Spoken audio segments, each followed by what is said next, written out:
जो आषाढ़ महीने का जो नवरात्र आता है, जो आज से प्रारंभ हुआ है, और आप सबको मालूम होगा 4 नवरात्रे होते हैं। उन 4 नवरात्रे में 2 नवरात्रे गुप्त माने गए, और उसमें भी जो आषाढ़ महीने का जो नवरात्र आता है, जो आज से प्रारंभ हुआ है, कहते हैं अगर कोई स्थिर होकर एकांत में बैठकर भगवान शंकर के नाम का मात्र संबोधन श्रवण कर लेता है, सुन ले, गुनगुना ले, शिव को याद कर ले, तो कहते हैं शिव और शक्ति की दोनों की कृपा उसके ऊपर बनी ही रहती है। आज से नवरात्रे प्रारंभ हुए हैं, 9 दिन तक। ये गुप्त नवरात्रे के 9 दिन, अगर आपको ऐसा लगता है कि शिवजी आप बाबा मेरी नहीं सुन रहा, बहुत संघर्ष का जीवन चल रहा है, बहुत परेशानी का जीवन चल रहा है, बहुत कष्ट का जीवन चल रहा है, और कोई मंजिल, कोई राह, कोई मार्ग दिख ही नहीं रहा,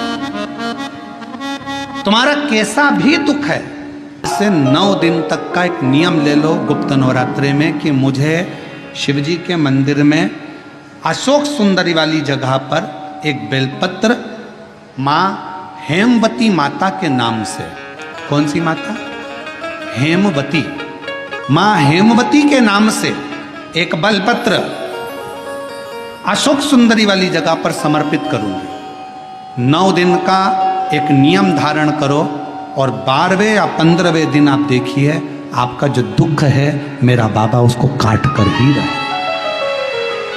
गुप्त नवरात्रे जो आज से प्रारंभ हुए हैं, गुप्त नवरात्रे जो आषाढ़ महीने का ये गुप्त नवरात्रा है, इस नवरात्रे में हेमवती माता का स्मरण करना, एक बेलपत्र का पूजन करना, या एक बेलपत्र के वृक्ष के नीचे आप 9 दिन तक भी, अगर मंदिर तक भी नहीं जा सकते, मंदिर में आप बेलपत्र रखने नहीं जा सकते, तो आपके घर के आंगन में, द्वारे पर, बगीचे में, आपके घर के पास अगर कोई बेलपत्र का पौधा है, वृक्ष है, उस बेलपत्र के वृक्ष के सामने एक बेलपत्र का पत्ता रखकर भी अगर आप उस पर जल चढ़ा रहे हैं या पूजन कर रहे हैं हेमवती माता के नाम से, तो उसका फल आपको मिलेगा। और मान लो बेलपत्र का वृक्ष भी नहीं है, हम मंदिर भी नहीं जा सकते, हम कहीं नहीं जा सकते, घर से बाहर कैसे निकलें? पानी तेज है, जलवृष्टि हो रही है, बहुत सा पानी है, तो क्या करें? अपने घर में जो शिवलिंग है, तुम्हारे घर में अगर जो शिवलिंग है, तुम्हारे घर में जो शिवलिंग विराजमान है, उसी शिवलिंग के साक्षी में, सम्मुख में भी अगर हेमवती माता का नाम लेकर अगर एक बेलपत्र समर्पित करोगे 9 दिवस तक, तो उसका फल मिलेगा जरूर, उसका फल मिलेगा। फिर से बोलो, कौन माता? हेमवती। कौन है ये? शिव महापुराण की कथा कहती है, जब माता पार्वती जी हिमालय राज के घर में प्रगटी और हिमालयों की कंदरा में बैठकर मां पार्वती जी तप साधना में लीन हुई, जितनी परीक्षा भगवान शंकर ले सकते थे, शिवजी ने सारी परीक्षा ली। ब्रह्मदेव परीक्षा लेने आए, भगवान नारायण परीक्षा लेने आए, इंद्रदेव आए, सप्तऋषि आए, सारे साधु संतों को परीक्षा लेने भेजा, पर मां उन परीक्षाओं में पास होती चली गई। तब भगवान शंकर ने दर्शन देकर कहा, पार्वती आज से तुम्हारा नाम हेमवती रहेगा। सुनो पार्वती, तुम्हारे इस नाम की आराधना जो तुम्हारे गुप्त स्वरूप में करेगा, उसको मनवांछित फल की प्राप्ति हो जाएगी। और शिव शक्ति की खूब आराधना करो, भगवान शंकर और पार्वती की खूब साधना करो, शिव पार्वती का भजन करो, शिव पार्वती का स्मरण करो, शिव पार्वती की भक्ति करो, मंत्र जाप करो, नाम जाप करो, कीर्तन करो, आराधना करो, साधना करो, वो फल देते हैं। आराधना साधना माँ अम्बा जगदम्बा की भी शिव के साथ में, यदि प्रेमवश नवरात्रे में अगर माँ जगतजननी जगदम्बा का, अम्बा का दर्शन करने के लिए माता रानी के मंदिर तक जा रहे हो, तो एक पुष्प की 9 पंखड़ियां जरूर लेकर जाओ, या 9 पुष्प लेकर। और वो भी नहीं कर सकते, अपने घर में माँ जगत जननी को 9 चावल के दाने लाल चंदन में कर अर्पित करो। माँ को रिझाओ, देवी को रिझाओ। और शंकर की जितनी आराधना कर सकते हो, श्री शिवाय नमस्तुभ्यं। जैसे माताएं कहती हैं हम नवरात्र में माता जी का व्रत रख रहे हैं, हम नवरात्र में ये उपासना कर रहे हैं, हम नवरात्र में माता की ज्योत खड़ी कर रहे हैं, हम नवरात्र में माता का अनुष्ठान। बिल्कुल करो, अनुष्ठान करना जरूरी है। आप व्रत करती हो जरूर करो, आप साधना करती हो, आपके घर में जैसा होता है वैसा करो, आपके घर में जो होता है वो करो। पर साथ में नवरात्र में यदि प्रेमवश नवरात्र में अगर माँ जगतजननी जगदम्बा का अम्बा का दर्शन करने के लिए माता रानी के मंदिर तक जा रहे हो तो एक पुष्प की 9 पंखड़ियां जरूर लेकर जाओ, या 9 पुष्प लेकर। और वो भी नहीं कर सकते, अपने घर में माँ जगत जननी को 9 चावल के दाने लाल चंदन में कर कर अर्पित करो। माँ को रिझाओ, देवी को रिझाओ, और शंकर की जितनी आराधना कर सकते हो, श्री शिवाय नमस्तुभ्यं। के ऊपर जब जब श्रीफल रखाता है, नारियल रखाता है, तो उस पर 5 बार 7 बार मोली नहीं लपेटी जाएगी, तो 9 ही बार लपेटी जाएगी। 5 या 7 बार लपेटते हैं तो कहते हैं कि लक्ष्मी की छिन्नता होती। जिसके यहाँ दिया अखंड जलाया जाता है, अगर वो दिए की बाती अगर दक्षिण दिशा की होती है तो उसके घर में साल भर में एक घात जरूर होती है। जो दिया अखंड जलता है उसकी बाती का मुख दक्षिण का नहीं होना चाहिए। अगर आपने देवी भागवत का स्मरण कराओ, देवी भागवत को अगर सुना हो, तो देवी भागवत में स्पष्ट किया गया कि पूर्व की ओर मुख करा हुआ दिया, अर्थात पूर्व की ओर ज्योत जो जलाई जाती है वो संपदा की वृद्धि करती है। पश्चिम की ओर मुख कर जो ज्योत लगाई जाती है महाराज, वो वैभव को देती है। और उत्तर की ओर जो मुख कर ज्योत जलाई जाती है, उत्तर की ओर जो ज्योत का मुख रहता है वो आयु की वृद्धि करती है। तो कुमार के नवरात्रे हो, हर नवरात्रे में आप एक विशेष ध्यान रखें, प्रत्येक नवरात्रे में, कि हमें शंकर भगवान के शिवलिंग की पूजन करनी। और एक और बात समझ लें, 2 शिवलिंग का निर्माण नहीं भी कर सकते हैं तो एक शिवलिंग का निर्माण करें और उस शिवलिंग के पास में ही एक छोटा सा मिट्टी का ढेला रखकर माँ जगतजननी जगदम्बा का भी पूजन कर सकते हैं। आपको नहीं बनाना 2 शिवलिंग, तो एक शिवलिंग एक मिट्टी का थोड़ा सा। ऐसा नहीं है कि मेरी माता दुर्गा भवानी पिंडी के रूप में नहीं पूजाती हैं। अगर मेरी माता पिंडी के रूप में नहीं पूजाती तो वैष्णो देवी में 3 पिंडियां विराजमान नहीं हो पाती। शंकर की आराधना करने से नवरात्र में शक्ति का बल बढ़ता।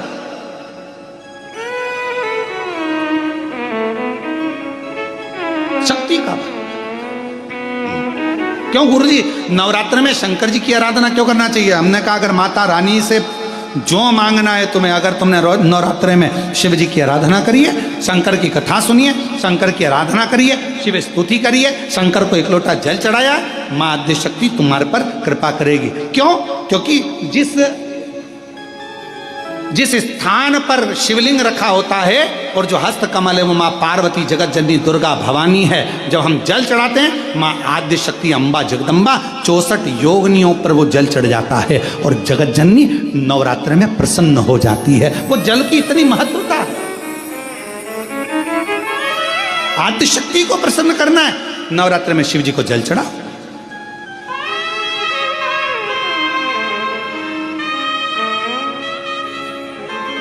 कोई बेटा बेटी है, कोई एग्जाम दे रहे हैं, कंपटीशन एग्जाम में बैठ रहे हैं, सर्विस के लिए जा रहे हैं, नौकरी के लिए जा रहे हैं, नौकरी नहीं लग रही है, हम कहेंगे लाल पुष्प की पत्तियों को प्रत्येक किसी भी नवरात्रि के अंतर्गत 9 दिन का तुम नियम बना लो। जैसे कई माताओं का नियम रहता है, मेरा व्रत है, मैं दूध पर 1 गिलास दूध पर व्रत करूंगी, मैं नंगे पैर चलूंगी, मैं ये व्रत करूंगी, मैं वो व्रत करूंगी। मैं बेटा बेटियों से कहूंगा, नवयुवक बच्चों से कहूंगा, अगर आप कंपटीशन एग्जाम में बैठ रहे हो अपनी पूरी मेहनत करो, पूरा परिश्रम करो, रात दिन एक करो और लगे रहो।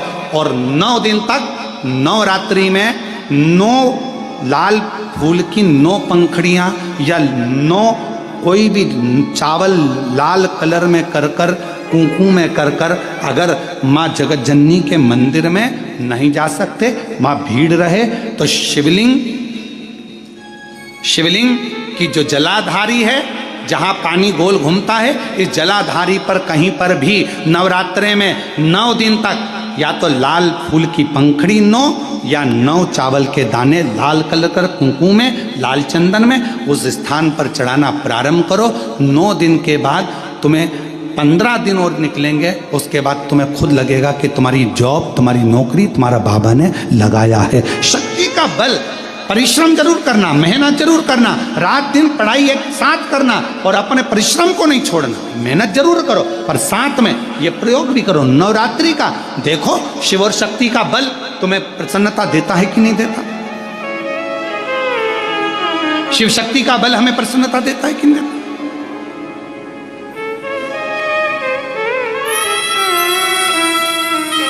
अब कई लोग ऐसे होते हैं, हम नवरात्रि आई है माता रानी को भज रहे हैं, जगत जननी दुर्गा भवानी को भज रहे हैं, पर शिव जी के मंदिर तक नहीं जा रहे, समय नहीं मिल रहा मंदिर जाने का, क्योंकि माता जी के मंदिर जाते हैं, माता जी को प्रणाम। अरे उस शंकर को पहले भजो, सवेरे उठते से ही पहला 1 लोटा जल शिव को, क्योंकि उसी के माँ जगत जननी हस्तकमल पर जल जाना जरूरी है। शंकर का चढ़ा वो हमें फल प्रदान करे, सुख दे, आनंद का दे। हम देवी भागवत पढ़ें और देवी भागवत का स्मरण करें या शिव महापुराण की कथा का स्मरण करें तो केवल माँ पार्वती का नाम, गौरी शंकर, गौरा पार्वती, भगवान देवाधिदेव महादेव के साथ जब हम माँ पार्वती के नाम का उच्चारण करते हैं, केवल माँ पार्वती के नाम का उच्चारण, तो आप महसूस करेंगे कि आपके अंदर एक अलग से ऊर्जा, एक अलग से बल आपके शरीर में आ रहा है। मेरे देवाधिदेव महादेव के पूरे शरीर में, अगर भगवान शंकर के पूरे शरीर में यह पूरा विश्व समाया हुआ है, जलचर, थलचर, वायुचर सब शिव के शरीर में है, तो मेरी जगत जननी पार्वती मैया का केवल नाम उच्चारण उस शरीर में जितना विश्व समाया है सबका भरण पोषण करने का बल मेरी माँ जगत जननी जगदम्बा पार्वती जी रखती। पार्वती का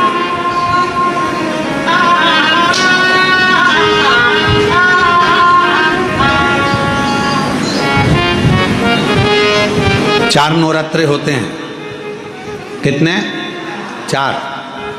2 नवरात्रे गुप्त होते हैं, 2 नवरात्रे तुम्हारे सामने आते हैं, एक चैत्री एक शरद। ये श्राद्ध विराम हो जाएगा, फिर नवरात्रे प्रारंभ हो जाएंगे, शरदीय नवरात्रे प्रारंभ। क्या केवल 4 नवरात्रे क्यों? माँ जगत जननी की आराधना 4 बार 4 नवरात्रे के रूप में क्यों होती है? हमारा बचपन, हमारी जवानी, हमारी अधेड़ी और हमारा बुढ़ापा, 4 अवस्था में यह नवरात्रे की जो साधना होती है, नवरात्रे में जो आराधना होती है, जो नवरात्रे में माँ आद्य शक्ति दुर्गा भवानी माँ पार्वती की पूजन होती है, माँ गोरा के रूप में, चंद्रघंटा के रूप में, स्कंद के रूप में, कुष्मांडा के रूप में, माँ कात्यायनी के रूप में, माँ कालरात्रि के रूप में, जब हम माँ आद्य शक्ति की आराधना करते हैं तो वो नवरात्रे हमारे शरीर को एक ऊर्जा देते हैं, एक एनर्जी देते हैं, एक बल देते हैं।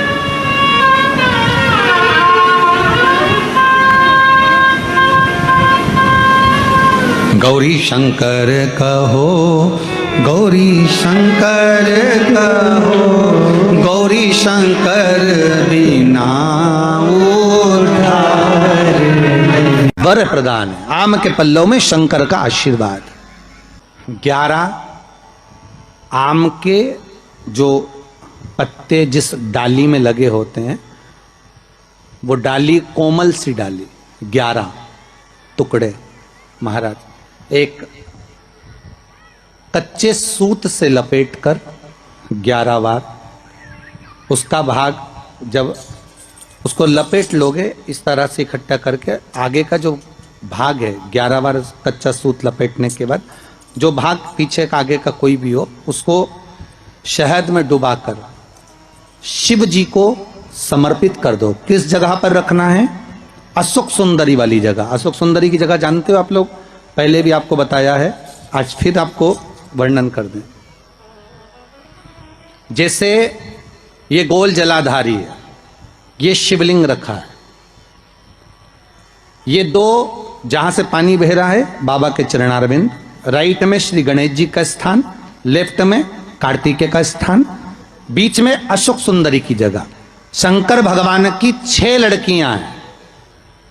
भगवान शंकर के 13 बच्चे, 13 बच्चों में से 6 लड़कियां, उस 6 लड़कियों में से एक लड़की का स्थान, भगवान शंकर की एक बेटी का स्थान, अशोक सुंदरी का स्थान सामने पद्म पुराण में स्पष्ट किया। ये स्थान अशोक सुंदरी का। शंकर भगवान की जलाधारी में पार्वती जी का हस्तकमल, ऊपर से जो एक एक बूंद पानी गिरता है, ये शंकर भगवान की 5 लड़कियों का स्थान है। जया, विषहरा, शामरी बारी, दौतली और देव। शंकर भगवान की 5 लड़कियां भगवान शंकर के मस्तक पे जल की धार गिरा रही हैं। बीच में जो अशोक सुंदरी का स्थान है महाराज, उस जगह पर शहद का मुख, जो शहद आपने भिंगोया है, उस शहद का मुख शंकर जी की ओर कर कर इसी में इन्हीं नवरात्रि में शंकर भगवान के उस अशोक सुंदरी की जगह पर शहद का भाग शिव जी की ओर रख दें। महाराज, अगर घर में संपदा की कमी हो या कोई पैसा खा गया हो, रुपया नहीं दे रहा हो, पैसा अटक गया हो, तो उस शहद को शिव जी की ओर मुख कर कर उस आम के पल्लव की जो डंडी है उसको 11 डंडी को वहां रख दीजिए और उससे अपनी कामना कर कर आ जाइए।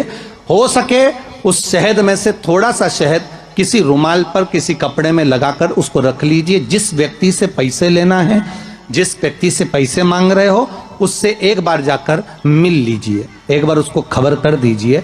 बाबा चाहेगा भोलेनाथ तो नवरात्रि में ही पैसा वापिस आ जाएगा, अगर शिव कृपा कर दे। ये बाबा की करुणा। आम का पल्लव कोई साधारण नहीं जिसको कलश के ऊपर रखा जाता है, शिव की कृपा। जिस आम के पेड़ पर स्वयं कामदेव चढ़कर भगवान शंकर के तीसरे नेत्र द्वारा जलकर भस्म हो जाते हैं, वो आम का पेड़ साधारण नहीं हो सकता।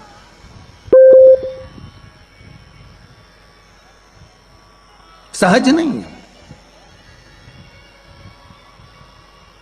और वैसे भी शिव शिव है। घर में ज्यादा रोग हो, बीमारी हो, ज्यादा तकलीफें आ रही हो, कष्ट बढ़ रहा हो, बीमारियां बढ़ रही हो, या भय लग रहा हो, डर लग रहा हो, हृदय चित्त में कहीं ना कहीं आपको भय का भान हो रहा हो, तो एक लोटा पानी, एक कलश में जल भर कर रख लीजिए और रात भर उसको रखे रहने दो। नवरात्रि चल रहा है, उस कलश को रात भर रखकर सुबह सुबह उस कलश में एक बेलपत्र डालकर उस जल को नीम के पेड़ के नीचे, जहां चैत्री नवरात्रि में नीम के पेड़ के नीचे सारी विद्याएं, आद्य शक्तियां, सारी देवी